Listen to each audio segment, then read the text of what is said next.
भाई कई लोग कहते हैं बेटी की विदाई में सबसे ज्यादा माँ रोती है, पर शिव महापुराण कहती है बेटी की विदाई में जितना बाप रोता है शायद उसके बराबर कोई नहीं रोता होगा, क्योंकि बेटा माँ को प्रिय होता है और बेटी, अरे बोलो तो, बाप को प्रिय, बाप को प्रिय है। कई बार बेटियां ऐसा शब्द बोल जाती, पापा मैं जा रही हूं, आपने मेरी शादी कर दी है, मैं दूसरे घर जा रही हूं, पापा पर आपकी बहुत याद आई, पापा सुनो तुम्हारा स्वास्थ्य ठीक नहीं रहता, शुगर बढ़ी रहती है, कुछ ले लिया करो दवाई। और बेटी जब घर से विदा होती है ना, एक केवल बेटी अगर घर से जाती है तो अपने पापा का मुख देखती है बार बार।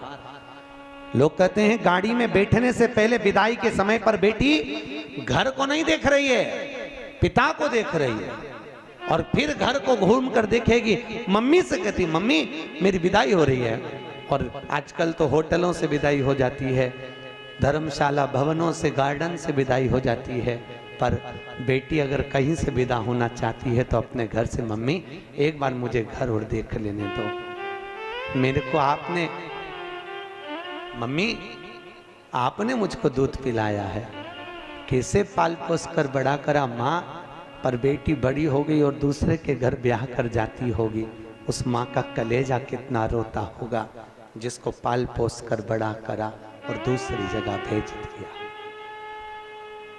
एक बूढ़ी से बूढ़ी माँ भी होती है ना, उसको भी त्योहार पर अपने मायके की याद आती है, वो भी अपनी बहू से कहती है मेरे 4 भाई हैं, 4 राखी धर दे मेरे भतीजों के लिए रख दे। मम्मी वो राखी पहुंचेगी नहीं तो, इतने में बूढ़ी से बूढ़ी माँ भी कहती है रख दे तू, वो पहुंच जाएगी मुझे उम्मीद है।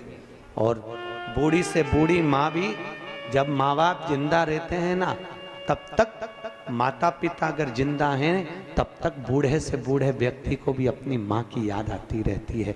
बेटियों की आंख में भले घर में व्यस्त रहती है, पर जब जब मायके जाती है तो बूढ़ी बूढ़ी माँ अपनी बेटियों को गले लगा कर कहती बहुत दिन हो गए रे, तू आती क्यों नहीं है? मम्मी बहुत फैला रहा है, घर में काम सरता नहीं, बहुत साथ है। भाई माता पिता जब चले जाते हैं ना तब बेटियां मायके आना कम करती हैं, अब नहीं आती। भाई और भाभी कहते हैं जीजी क्यों नहीं आती? भैया पापा की बहुत याद आती है।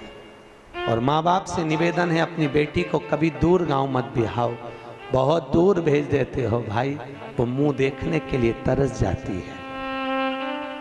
कई कई माँ बाप तो कोई पड़ोसी भी जाता है ना उसके साथ भी झोला रख कर भेज देती है, माँ आज पड़ोसी जा रहा है, अपने पति से कहती है सुनो जल्दी जाओ, जल्दी से बेसन ले आओ, मैं लड्डू बना देती हूँ, मेरी बेटी को बहुत अच्छी लगती है, और तिल्ली की गजक अच्छी लगती है, जाओ। और अपने यहाँ वो हलवाई की दुकान है ना उसके यहाँ से सामान लिया, उसको यहाँ के सेव बहुत अच्छे लगते हैं, जाओ। और कोई जा रहा हो बेटी के घर, पूरा झोला बांध के उसमें रुमाल बांध कर माँ उस थैली को तैयार कर कर दे देती है और कहती है मेरी बेटी को दे देना, कहना अब की बार कोई आ नहीं पाया। और बेटी को जब वो देता है ना तो बेटी सबसे पहले पूछती है काका जी आप आए, मेरे पापा कैसे हैं, मेरी मम्मी कैसी है? बेटी का सबसे पहला झोले पर विश्वास नहीं, संबोधन बेटी पर। और बेटा यहाँ भी मेरी बहनें बैठी हैं, माताएं बैठी हैं, जीजियों ईमानदारी की बात है, कैसे आप लोग अपना घर छोड़कर आते होगे, दरवाजे को जब देखते हो, और कई बार अपने खिलौने के कमरे में भी जाते होगे। अभी भी शादी होने के बाद भी आपको अगर मायके की याद आती होगी ना तो पापा के साथ बैठकर खाई हुई वो रोटी जरूर याद आती हो। मम्मी गरम गरम उतार के देती जाती है और तुम्हारी थाली में लाकर देती है, और तुम कहती हो मम्मी पेट भरा गया, एक और खा ले, एक और ले ले, मैंने तेरे लिए बनाई, थोड़ी सी मोटी कर दी है। तुम्हें याद आती होगी माँ जो पतली पतली दाल बना देती होगी एकदम पानी जैसी, क्योंकि जब तुम थे तब उसकी परिस्थिति नहीं थी।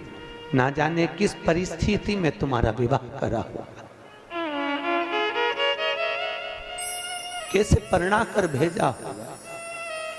रात रात भर माँ बाप भी जगते रहे तुम्हारी शादी के समय पर, और बाप ने अपनी पत्नी से कहा जो जो उसको अच्छा लगता है उसकी पेटी में रख दे, उसकी अटैची में रख दे।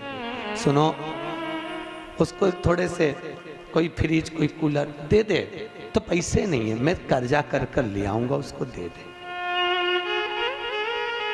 कोई माँ बाप बेटी को विदा करता है, क्या नहीं दे साहब, उसने अपने प्राण तक निकाल देता है, सब कुछ दे दिया। बेटियां पूंजी है साहब, धन है, बहुत बहुत पूंजियां हैं।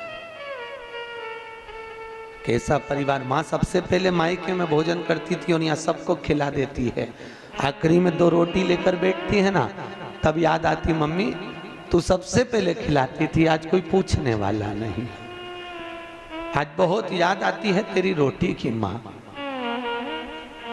और बहुत याद आती है माँ तू, तेरे द्वारा दिया हुआ मेरा ज्ञान। माँ कभी तो आया कर हमको देखने के लिए, कभी तो हमारे दरवाजे तक पहुंचा कर। और माँ जब मायके बेटी के ससुराल जाती है ना, और बेटी को सबसे पहले देखकर कहती कितनी दुबली हो गई तू, कुछ नहीं पाया, ले मैं बना दूं क्या? नहीं मम्मी, वहां आती हो तुम खिलाती हो ना, आज मैं तुमको बनाकर खिलाती हूँ। माँ आंख में आंसू भरकर रोती हुई बिलखती हुई बेटी को देखकर कहती है कितनी प्रपंचे में पड़ी है। इधर सास मुंह बना रही होती है, उधर ननद मुंह बना रही होती है, पति का मुख चढ़ा हुआ होता है, सबको भोजन परोस देती है, सबके लिए कर देती है, पर अकेली रसोई घर में जब भोजन करने बैठती है तब मायका याद आ जाता, तब रो लेती है। नहीं सहन होता तो कमरे में चली जाती है और जाकर एकांत में जब मायके पहुंचती है, पापा पूछते हैं कैसी है रे तू?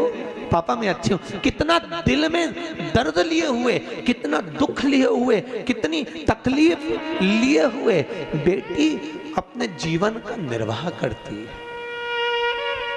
अपने जीवन। भाई दक्ष प्रजापति की कथा कह रही है, दक्ष प्रजापति ने सती को अपने यहाँ रखा, हिमालय राज ने पार्वती को रखा, जनक जी ने सीता को रखा। जब तक बेटी घर में रहे तो समझना भगवान की करुणा है, और खूब प्रेम से रखो। ना जाने उसके किस्मत में, उसके भाग्य में तुम करोड़पति का घर भी देख कर दे दोगे तो ना जाने क्या उसकी किस्मत है और कितना उसको मिलना है। ये उसका भाग्य है, उसका भाग्य उसके साथ, किस्मत उसकी अपने साथ है। आप बहुत अच्छा देख कर देते हो कोई माँ बाप।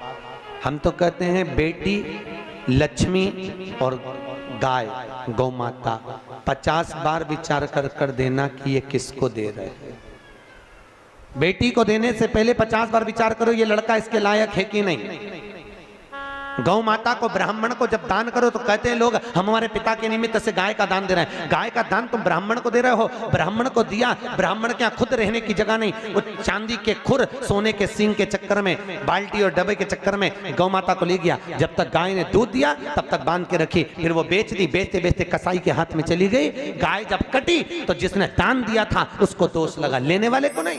इसलिए बेटी गाय और लक्ष्मी, पैसा भी हमेशा सोच समझ कर दीजिए कि किसको दे रहे हो। कहीं किसी ऐसे भिखारी के कटोरे में पैसा मत डालो कि उस भिखारी ने लेकर वेश्यावृत्ति में लगा दिया, जुए में लगा दिया, मदिरा पान में लगा दिया, मांसाहार में लगा दिया। अगर लक्ष्मी किसी गलत जगह पर जाती है तो दान करने वाले को रोना पड़ता है। बेटी गलत जगह जाती है तो कन्या दान करने वाले को रोना पड़ता है। गाय गलत जगह जाती है तो दान करने वाले को रोना पड़ता है। इसलिए देने से पहले बेटी, गौ और लक्ष्मी 50 बार विचार करना कि किसको दे रहे हो, सही जगह जा रही कि नहीं जा रही।